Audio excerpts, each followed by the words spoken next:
Greetings and welcome as we come now to the celebration of the Epiphany, which serves as one of the major celebrations of our liturgical, particularly our Christmas cycle. The date for it is January 6th, which made it 12 days from the 25th, but because, of course, many would not be able to attend on the actual day, it has been moved now to the first weekend or the first Sunday of the new year, and with that in mind, of course, our wishes for a very good new year. The gospel, well, let's begin. First of all, the three readings chosen. The first is from our favorite prophet, the prophet Isaiah, chapter 60, verses 1 through 6. The second reading comes from Paul's letter to the Ephesians, chapter 3, verses 2 through 3a, and verses 5 and 6. And finally, the gospel from Matthew, chapter 2, verses 1 through 12. Now, I thought because we will only have this opportunity to look at the opening two chapters of Matthew's story, to kind of get, and this will be the only time now in this year in which we will look at Matthew, and because, like Luke, he is the only one to write conception or early childhood stories about Jesus, it might be good to review the Matthean tradition, keeping in mind that Matthew writes approximately, so we believe, during the same period of time that the Gospel of Luke was written. That would be sometime in the 80s of the Common Time. Now, much of Matthew's story is couched in references to the tradition of Israel. Namely, very much aware of things that happened in Jewish life, and sometimes is considered to be the message given in terms of Judaism, although I would like, and we will kind of point out, I hope, a little bit that the idea of the Gentile, of the outsider, was also very much a part of the Matthean story. Matthew's Gospel has two chapters introducing the story of Jesus. The first, and I thought we would review this, we have seen them on other occasions, but perhaps just to take this opportunity, Matthew's Gospel begins with a genealogy. Now there are really two genealogies in the New Testament, this one of Matthew, which begins his Gospel, and then the one that is found in Luke, which does not come into the infancy narratives, but rather it opens up his third chapter in his gospel. So all of that, again, is a little bit of background. The genealogy is very well constructed by Matthew. It begins by saying, this is the story of Jesus Christ, the son of David and the son of Abraham. And that would be important to notice the Jewish background. Although even as we begin, one needs to keep in mind that every Jew is a son or daughter of Abraham. Now, the title Son of David, of course, is one that is applied to the Messiah, and therefore belongs and will belong to Jesus. The structure of the genealogy, which is in chapter 1, verses 2 through 17, is very neatly developed, as you may know. It speaks about the fact that there are, and it's divided into three sections, and you can see here the connection between Abraham and David. It begins by saying there are 14 generations from the time of Abraham to David. There are 14 generations from the time of David to the exile, or what was known as the Babylonian captivity. And there are 14 generations from the time of the exile to the Messiah, to Jesus.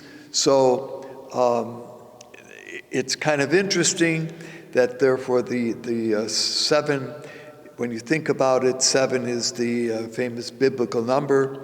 14 is twice, so 14, 14, 14. Finally, you come to the Messiah, Jesus, who would be the new or the seventh. So even the biblical play with numbers is very artistically used by the Matthean tradition. The 3 constants, therefore, in this lineup is the name of David. Abraham to David, David to exile, exile to Messiah, to Jesus, who is the son of David.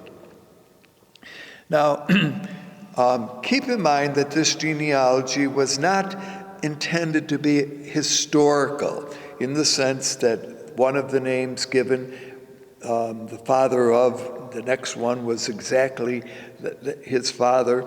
Maybe, maybe not. What is important is the structure, passing on, as it was or were, the fact that the Davidic line comes from Abraham and that Jesus is the Messiah who comes from the Abrahamic Sarah and David tradition. So all of that, now if you've read that genealogy, the names are very, well, we don't know anything about this. And in fact, a number of the names we don't know. Even those who study the scripture very carefully do not know very much about them. Hezekiah, for example, is one whom we do know something. Josiah is one that we know something about. But others, when we look at the names in this genealogy, people really don't know. What is interesting in this genealogy is that it, and we have noticed this on other occasions, mentions 4 women. Now, usually in genealogies, they are only interested in the patriarchal lineage and do not include women. And the 4 women, rather, who are included are kind of interesting. They are Tamar, Rahab, Ruth, and the wife of Uriah, who is Bathsheba. What we notice about all 4 of these women is that they are all non-Jewish in origin. And the other point that some would like to notice is that there is, in each of the cases of the women mentioned, a sexual impropriety, something they do which breaks the norms of the pattern. So what might be noticed here is that there are outsiders who contribute to the lineage of Jesus.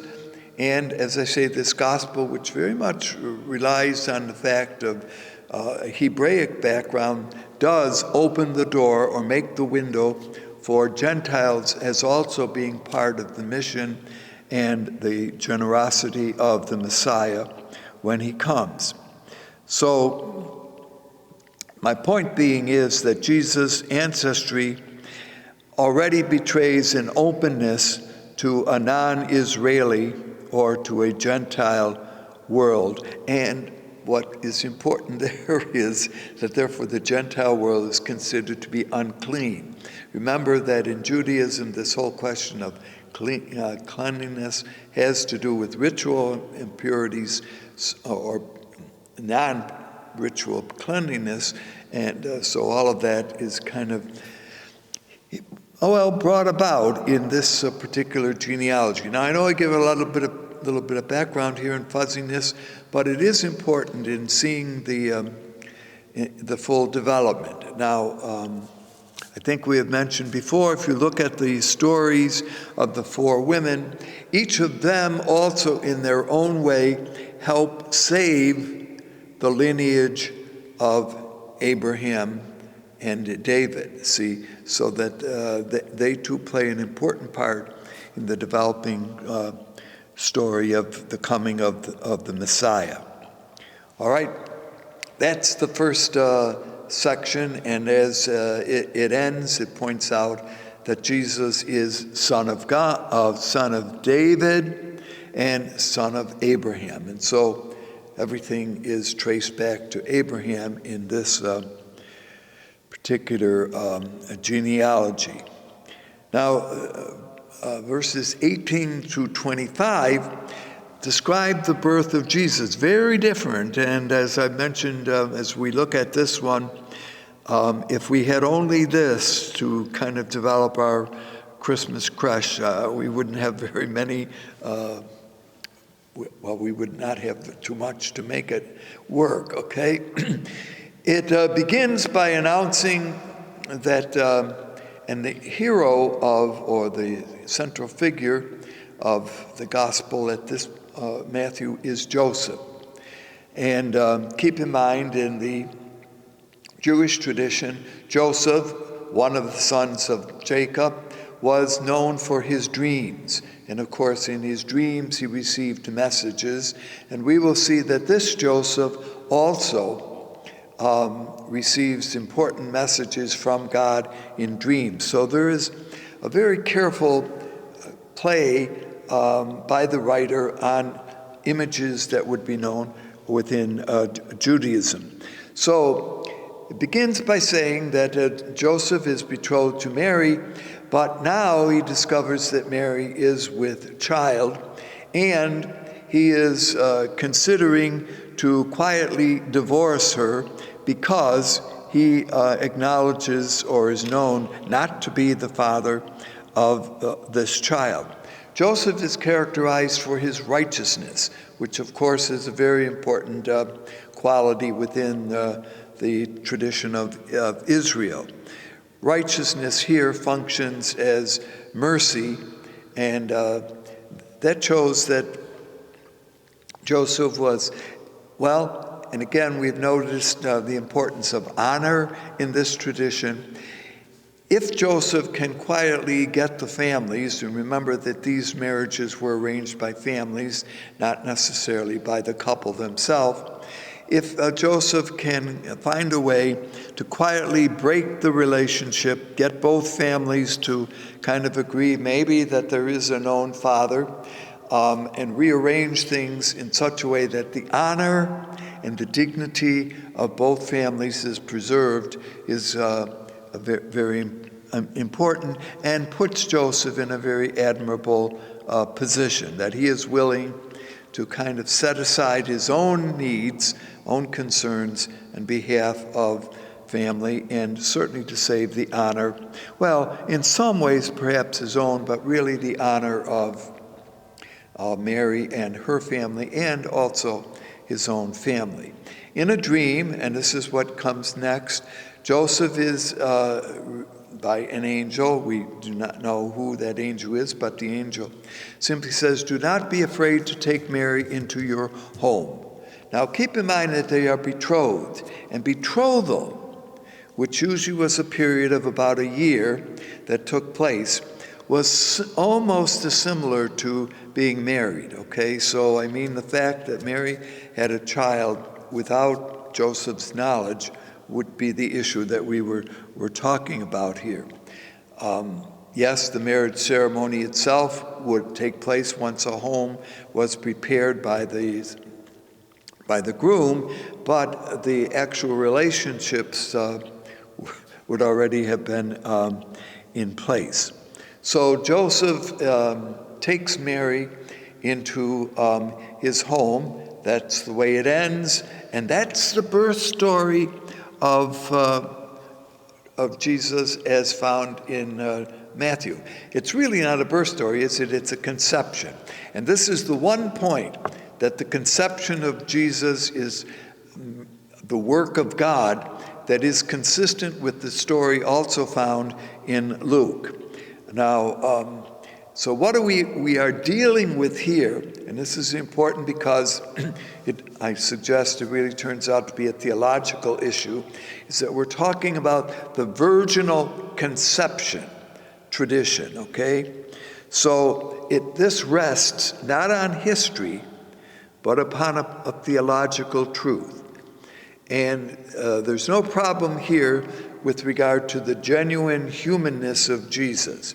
What we are noticing here is the virginal conception, that somehow, in a wonderful and a marvelous and mysterious way, the conception of the child in the womb of Mary is the work of God, is the divine action, okay?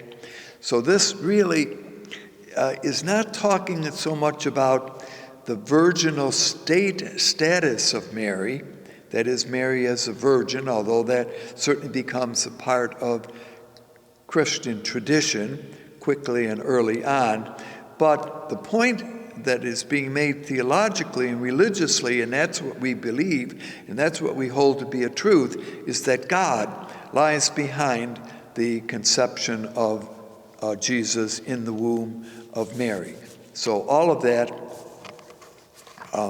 is an important truth, is it not, that we believe and that we hold. All right, that's chapter 1. Chapter 2 is what we look at this time.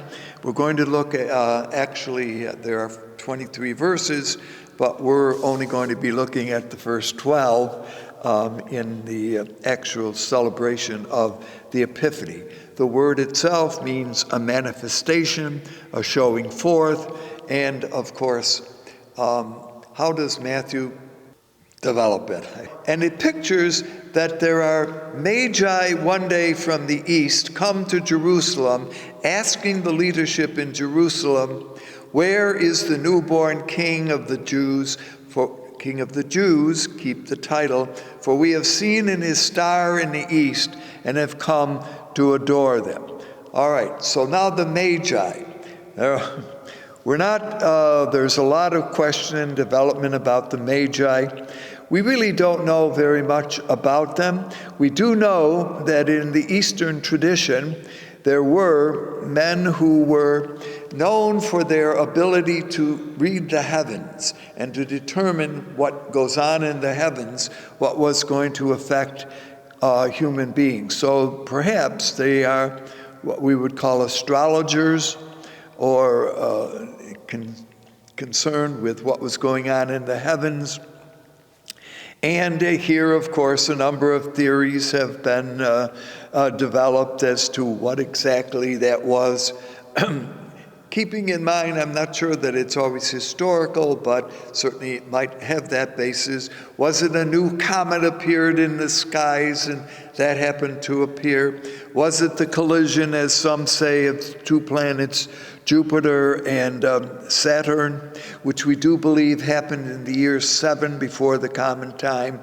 So there were some phenomena in the heavens as they were looked at that might explain what magi role were. We really, as I pointed out, know nothing about the magi. They were not, it's not about kings, although they later will become known as kings and even will be given names. We don't know their number. We assume that there were 3, but tradition varies even throughout history, ranging all the way from 2 to 12. Well, 12 magi, 12 apostles, 12 disciples, 12 tribes. You can see where all of that might fit. So there's a lot of development that goes beyond what is told in the gospel tradition. Now, they come from the east. All right, that would be the east of Palestine. Where was the east?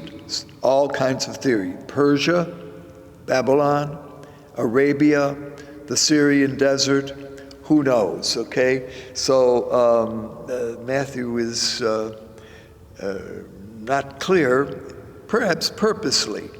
Now, these men, these magi, what we would say, though, is that they represent a non-Jewish tradition.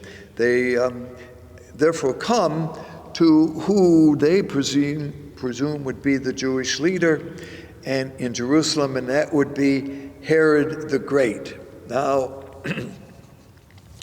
Herod the Great is an interesting figure in the development of Jewish life. In the year 37, he was a very, 37 received the commission, or really arrived in Palestine and was the recognized king by Roman authority. Now, there's a whole lot of story behind this. In the year 40, that would be 3 years before he actually got there, he got the Roman Senate to recognize him as the king of Palestine. Now, and he would exercise this role from roughly the year 37 to his death in the year 4 before the common time. So, although, and we will notice as we conclude today, that Herod was best remembered in the Christian tradition for his arrogance, for his cruelty, for his savagery, from another point of view, and I'm not defending him, but I am saying that serious studies of Herod the Great have taken place, turned out to have been a very shrewd politician. He knew how to play the game with Rome, to keep himself in power, to protect his family, and he did that for a number of years, ranging all the way from some of the very famous names in Roman life, Julius Caesar, Brutus, Pompey, etc. So, although Christian tradition, namely Matthew's gospel, does not treat him very well, from another point of view, Herod the Great, the title that applied to him, was really appropriate. And by the way, he was known as a builder. He built a number of places in Israel, and most importantly, he was responsible for the restoration or the expansion of the temple in Jerusalem. He started it. It was not finished till well after his death, but thanks to Herod, the size and the perimeter of the temple area was what some estimates quadrupled, or at least 3 times the larger than it had been. He built famous fortresses in Israel. The most famous, of course, was Masada, which I'm sure we've heard stories of also. Also built the city at Cesarea Maritima down on the coast of the Mediterranean. It was there, by the way, that he built a marvelous city, which over the period of time has gone underwater, okay? And so archaeologists today, just as an aside, are working on that, but it's an interesting archaeological expedition because they're working underwater. I was going to say underground, but underwater rather than on the top. Anyway, all of that is to say that Herod was a very interesting character, and it is true that in his own family there were those who tried to take his position from him. Among him his favorite wife, Mariana, who he had executed along with some of his sons who he thought were trying to get his power. So that will open the window to what Matthew will include in his opening, second chapter, opening stories about Jesus. All right, he comes to Herod, that is the Magi. They ask where we have seen a star in the east and have come to adore him. Herod doesn't know. He gathers the leadership of Jerusalem. They seem to know because they quote one of the prophets who said, well, you, Bethlehem of Judah, are not the least among the children of Israel. You shall receive the Messiah. So they get word and back to Herod. Herod then calls the Magi. And here again, you get how he is politically savvy. He says, well, now look, I heard that it's in Bethlehem. In Bethlehem, this would be the Bethlehem in Judea, which was approximately 5 miles, if you took it historically, south of Jerusalem. So it would be a place they could get to within a day. you go and meet the child, and then come back and report to me what you have seen and heard, so that I too, says Herod, can go and worship and honor him. So you see, Herod here is kind of suave, isn't he? In that he is pictured as knowing wanting to know what's going on, and to make sure that he can, if it were, eliminate any possible threats to his own power. So, as Matthew tells the story, when they leave Jerusalem, the star reappears and leads them. When they come, they find Mary and Jesus in a house. So we don't know when all of this happened. Who's missing, by the way, here is Joseph, although he is the central character in this part of the gospel. They present to him gold, frankincense, and myrrh. Now, if we think about it, these are the kind of gifts that emissaries would bring to royalty in those days. See, so they bring the traditional gifts of recognizing gold as the important status of Jesus, incense as his divinity, and myrrh, while indications of his suffering and his death. So those are kind of interpretations, but the point is, why bring those gifts? Because they were emissaries bringing gifts to a king. That's what they even do today. When famous people meet, they bring a king a gift rather from their country, and it is usually something honorable, is it not? All right, they are warned in a dream not to return to Jerusalem, but to go back by their own, by a different route, which they do. All right, now Matthew concludes this with three quick dreams, okay? First of all, and all three dreams come to Joseph. First of all, leave immediately, the angel says to Joseph, for there's going to be an attempt against his life. He does that. They go to Egypt. While they are in Egypt, after a period of time, Joseph gets a dream. You can return. The one who sought his life is dead.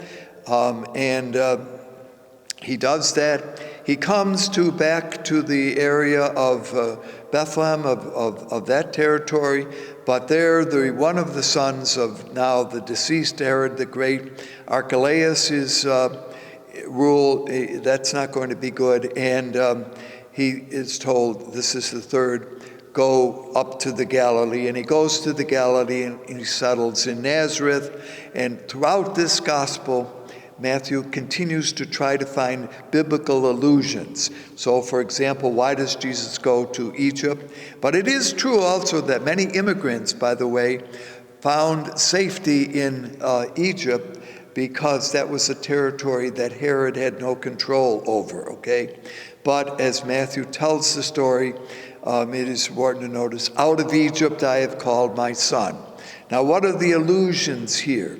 Well, the allusions are in certain ways to Moses, because the other story, that when Jesus had escaped, if you want, down into Egypt, Herod, realizing he had been thwarted by the Magi, sends his soldiers into Bethlehem to slaughter all boy babies 2 years and under, in an attempt to make sure that he gets this newborn ruler and eliminates him. So that story is also, they call the Holy Innocents, is also part of this episode. So I thought I was kind of very quickly wanting to put into place the whole of the two opening chapters of Matthew's story. And it explains why Jesus is raised and grows up in Nazareth. Now, we're not sure, if you had only Matthew, exactly where Joseph and Mary had lived prior to this. Had they lived in Bethlehem, or had they come down from Nazareth? Notice we tend to blend the stories of Luke and Matthew together for our liturgical celebrations, and that's fine. But he grows up in Nazareth so that he may be called a Nazarene. So notice that throughout Matthew's gospel, he likes little phrases with biblical, that would be Hebraic background for explaining certain aspects of Jesus' life. So what we have noticed, Ed, and I kind of had to hodgepodge a little bit all of this, but putting together the material that's included in Matthew's conception and infancy stories, which are really kind of informative, are they not? And we take them to be kind of part of the tradition of our Christianity.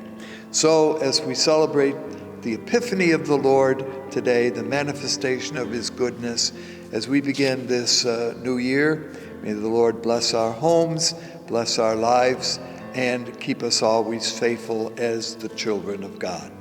Thank you for being with us. Hope to see you again.